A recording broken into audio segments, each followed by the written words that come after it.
Hello, my name is David Slagle, and I organized the Lantern Life celebration that occurred August 10th, just this past Friday.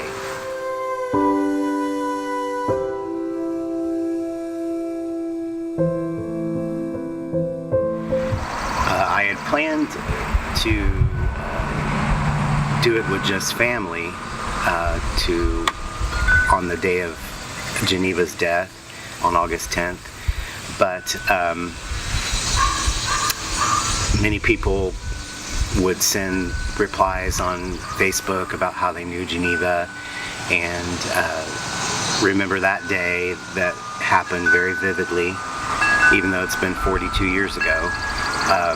And there is also a Facebook page that is dedicated to the memory of those Yorktown alumni that we've lost, and many people have posted on there about losing family members and alumni that have passed away. So that sparked the idea of doing it not just for her with family, but also with the whole community, and everyone who lost a family member could come and celebrate the memory of their loved one that's passed away. It was a normal hot summer day.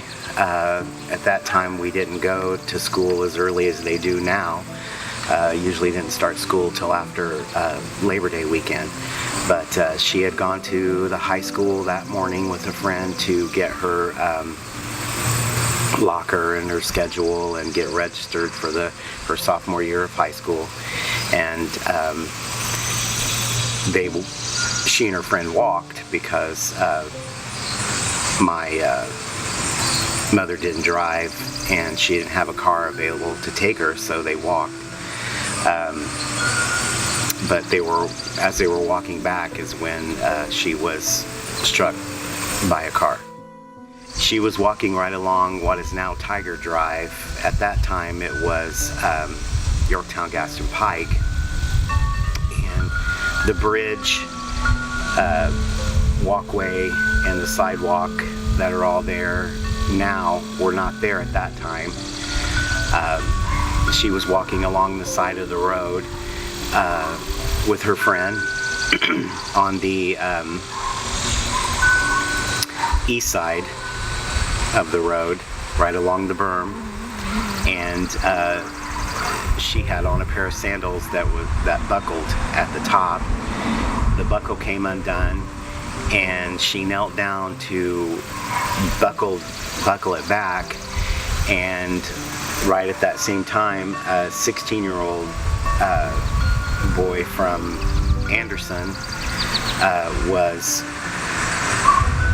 driving up Tiger Drive with his buddies on a joyride, I guess you could call it, celebrating his getting his driver's license. He had only had his driver's license for about 45 minutes. And as he came around the curb heading towards the high school,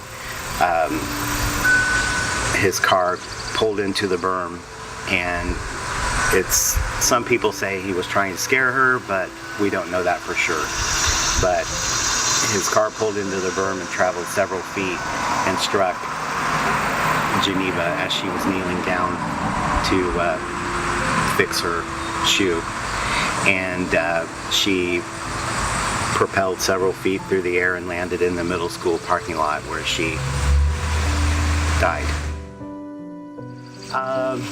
She was had a great sense of humor. She was always busy babysitting a lot, out with her friends, and of course I played with my friends, so we were always doing our own thing growing up, of course. I mean, she was older than me at 15 and I was 9 at the time, so we didn't necessarily hang out together, but we were together in the evenings, and she always was funny and liked to play board games. We did that a lot.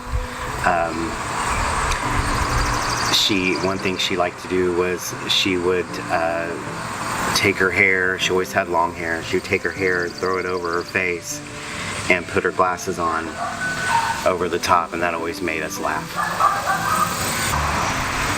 How did her passing impact the community? Well, she was the last person to be injured, struck, or killed walking through there. It had happened before. I'm not sure how many times, but I know of at least once that it had happened before. And the county continually said, yes, we're going to do something about this, we're going to fix it, we're going to make it, a sidewalk, we're going to put something there to correct this situation, because many kids walk down through there every day coming back and forth from school. So it was dangerous. After she died, immediately the county began the construction and to repair the bridge and put the walkway down the side, and to put the walkway then down through the middle school lot and all the way up to 32. And that was completed in 1978, and at that time dedicated to her memory. I'm always reminded of that day every time I drive through there. I always think about it every time.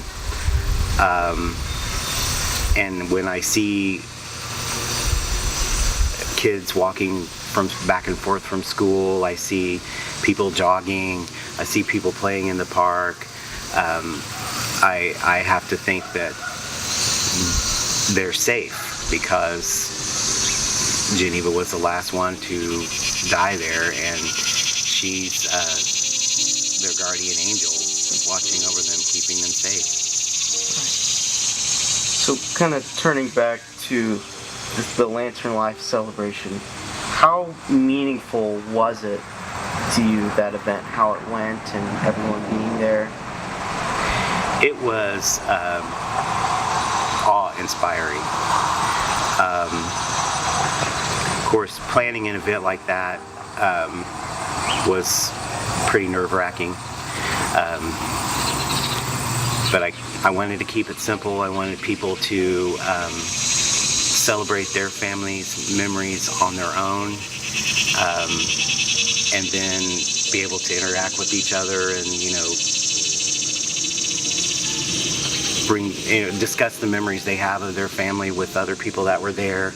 I tried to talk to as many people as I could. I mean, it wasn't easy to do, but to try to find out, who they were there for, and what their memory of their family was, and it was very touching to see people when they set their lantern off into the sky, that they would just stand there and tears were rolling down their cheeks, and they were hugging each other, and they were remembering their loved ones, and it was wonderful to see, and it was a great celebration, I believe, because it's so simple, but it's very, very beautiful, just like stars in the sky.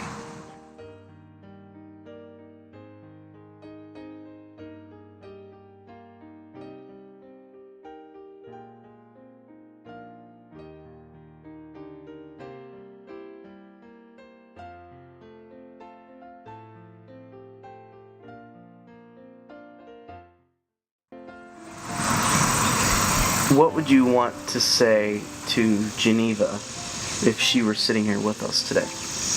Oh. That I wish she was here. That I wish I could actually talk to her in person instead of just going to her gravesite and talking to her there. Just to know what life would be like now if she was here instead of gone, how different it would be. I would be curious to know how things would be instead of where we are now.